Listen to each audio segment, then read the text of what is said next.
दोस्तों स्वागत है आप सभी का आप ही के अपने चैनल फैक्ट फ्लिक पे। यहाँ पर मैं आप सभी के लिए लाऊंगा कुछ कहे अनकहे, कुछ सुने अनसुने किस्से और बहुत सी रोचक जानकारियाँ।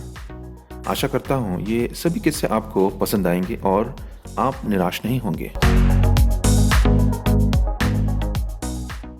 तो आज हम बात करेंगे नोबेल प्राइज के बारे में। यूं तो नोबेल प्राइज किसी परिचय का मोहताज नहीं है।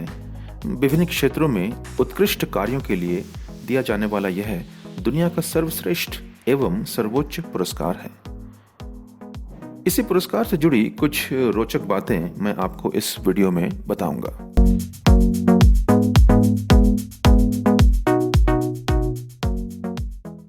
दोस्तों, इस पुरस्कार की शुरुआत 1901 में हुई थी और प्रसिद्ध वैज्ञानिक अल्फ्रेड नोबेल की याद में हर वर्ष यह पुरस्कार दिया जाता है।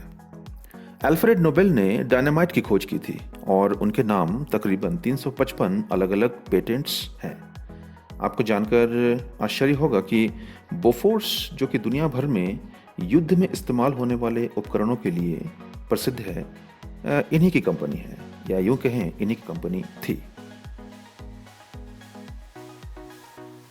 इनका जन्म 21 अक्टूबर 1833 में स्वीडन की राजधानी स्टॉकहोम में हुआ था।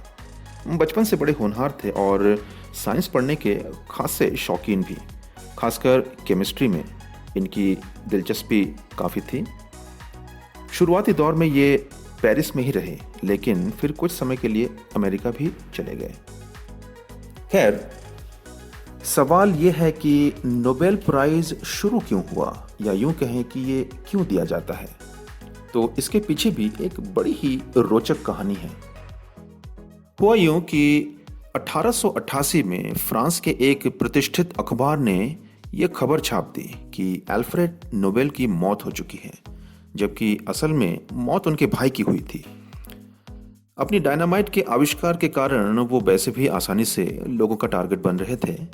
जिस लेख में ये खबर छपी थी उसका शीर्षक था मौत के सौदागर की मौत। अपनी ही मौत की खबर सुनकर और वो भी इस शीर्षक के साथ नोबेल को गहरा आघात पहुंचा। उन्हें लगने लगा कि उनकी मौत के बाद दुनिया उन्हें इसी नाम से जानेगी। बस फिर क्या था, उन्होंने झटपट एक वसीयत बनवाई और अपनी संपत्ति का एक बहुत बड़ा हिस्सा उसमें दान कर दिया। उन्हीं पैसों के ब्याज से आज दुनिया का सबसे बड़ा और सबसे प्रतिष्ठित पुरस्कार, जिसे कि हम सब नोबेल प्राइज के नाम से जानते हैं, दिया जाता है। तो दोस्तों, कुछ यूं शुरू हुई नोबेल प्राइज देने की प्रथा। तो आइए अब आपको नोबेल प्राइज से जुड़ी कुछ और रोचक बातें बताता हूं। ये पुरस्कार 1901 में शुरू किए गए थे। सबसे पहले ये पुरस्कार हेनरी डुनंट, जो कि फाउंडर थे रेड क्रॉस के, और फ्रेडरिक पेसी, जो कि एक प्रमुख अंतर्राष्ट्रीय शांतिवादी थे, दोनों को संयुक्त रूप से दिया गया था। उनको तकरीबन 1,50,000 स्वीडिश क्रोनर, जो कि 2020 के हिसाब से तकरीबन 8.9 मिलियन स्वीडिश क्रोनर और करीब 1 मिलियन यूएस डॉलर के बराबर है। 1901 और 2020 के बीच नोबेल पुरस्कार और आर्थिक विज्ञान में पुरस्कार कुल 603 बार दिए गए हैं। 1901 और 2020 के बीच करीब 934 लॉरिएट्स और 28 संगठनों को ये पुरस्कार दिए जा चुके हैं।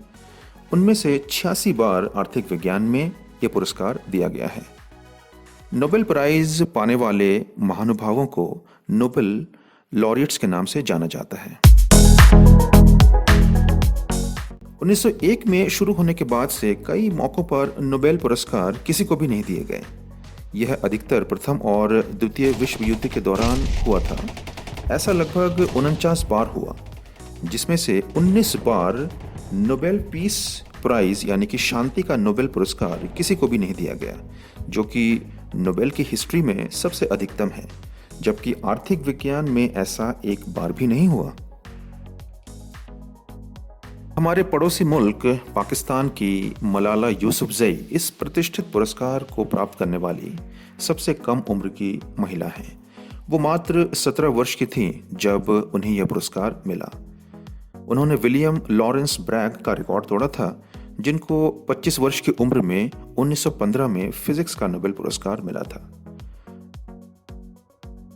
1901 से 2020 के बीच नोबेल पुरस्कार और आर्थिक विज्ञान में पुरस्कार महिलाओं को कुल मिलाकर 57 बार प्रदान किया गया है, जिसमें सबसे उल्लेखनीय मैरी क्यूरी का नाम है, जिनको 1903 में फिजिक्स और 1911 में केमिस्ट्री यानी कि रसायन विज्ञान के लिए 2 बार नोबेल प्राइज दिया गया।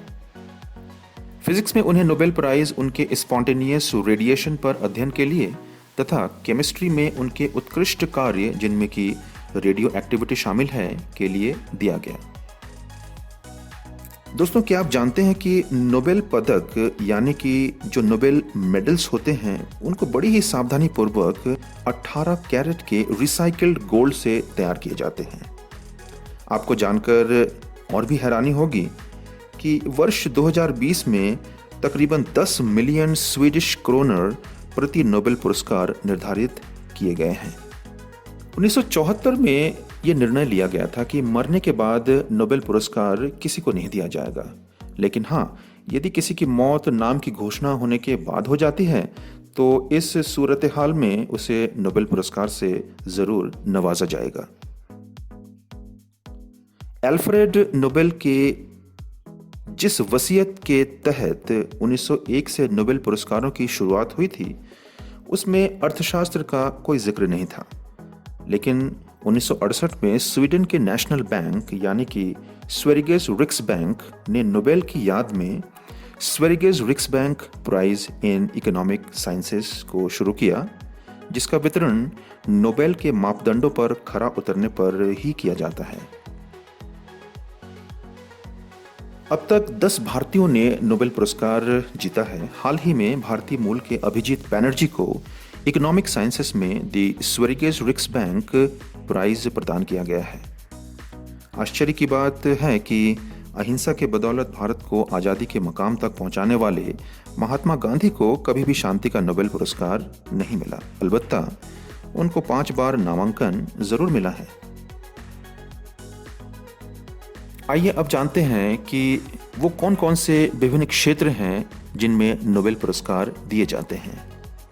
तो ये हैं फिजिक्स यानी कि भौतिकी, केमिस्ट्री यानी कि रसायन विज्ञान, फिजियोलॉजी या यूं कहें मेडिसिन यानी कि शरीर कार्य की विज्ञान या फिर मेडिसिन, लिटरेचर या फिर साहित्य, पीस या शांति, तथा इसके अलावा स्वेरिगेस रिक्सबैंक प्राइज जो कि इकोनॉमिक साइंसेस में दिया जाता है। शांति के लिए दिया जाने वाला नोबेल पुरस्कार नॉर्वे की राजधानी ओस्लो में, जबकि बाकी सभी पुरस्कार स्वीडन की राजधानी स्टॉकहोम में दिए जाते हैं। तो दोस्तों, ये थी नोबेल पुरस्कार से जुड़ी कुछ कही अनकही बातें। आइए जल्दी से अब एक नज़र देख लेते हैं कि 2019 में किन किन महानुभावों को ये नोबेल पुरस्कार मिला। तो सबसे पहले बात करते हैं फिजिक्स यानी कि भौतिकी की। जेम्स पीबल्स, डिडियर क्वेलोज और मिशेल मेयर को संयुक्त रूप से 2019 का भौतिकी का नोबेल प्राइज दिया गया था, जिनमें से जेम्स पीबल्स को ब्रह्मांड में पृथ्वी और पृथ्वी के स्थान के विकास की हमारी समझ में योगदान के लिए एक आधा तथा दूसरा आधा संयुक्त रूप से डिडियर क्वेलोज तथा मिशेल मेयर को एक सोलर टाइप स्टार की परिक्रमा करने वाले एक्सोप्लैनेट की खोज के लिए दिया गया था। दोस्तों, अब बात करते हैं रसायन विज्ञान के नोबेल पुरस्कार की। 2019 में रसायन विज्ञान का नोबेल पुरस्कार संयुक्त रूप से John B Goodenough, M Stanley Whittingham तथा अकीरो योशिनो को संयुक्त रूप से दिया गया था, उनके लिथियम आयन बैटरी के विकास के लिए। लिथियम आयन बैटरी के बारे में तो आप सब जानते ही होंगे। अगर नहीं जानते हैं तो बता देता हूं कि ये पोर्टेबल इलेक्ट्रॉनिक डिवाइस जैसे कि मोबाइल फोन्स तथा विभिन्न मिलिट्री ग्रेड उपकरणों में इस्तेमाल होता है। साथ ही आजकल ये इलेक्ट्रिक व्हीकल्स यानी कि बैटरी संचालित गाड़ियों में भी बहुतायत से इस्तेमाल हो रहा है, क्योंकि इसमें बाकी बैटरी के मुकाबले में कम टॉक्सिक मेटल इस्तेमाल होता है, या यूं कहें कम हानिकारक मेटल इस्तेमाल होता है, इसलिए ये ज़्यादा चलन में है। अगला नोबेल प्राइज है फिजियोलॉजी अथवा मेडिसिन में। ये भी संयुक्त रूप से William G Kaelin junior, sir Peter J Ratcliffe तथा ग्रेग एल समेंजा को इनकी खोजों के लिए कि कैसे कोशिकाएं यानी कि सेल्स ऑक्सीजन की उपलब्धता को समझती हैं तथा उसके अनुरूप अपने आप को ढाल लेती हैं या यूं कहें अडेप्ट कर लेती हैं। लिटरेचर में नोबेल प्राइज की बात करें तो ये दिया गया था पीटर हैंडके को उनके प्रभावशाली तथा इनोवेटिव लेखन और भाषा में नवीनता को प्रमुख रूप से उजागर करने के लिए। अब बात करते हैं शांति के नोबेल पुरस्कार की। इथियोपिया के प्रधानमंत्री अबी अहमद अली को ये पुरस्कार शांति कायम करने और अंतर्राष्ट्रीय सहयोग प्राप्त करने, खासतौर पर पड़ोसी देश इरिट्रिया के साथ सीमा विवाद सुलझाने की कोशिश को लेकर दिया गया।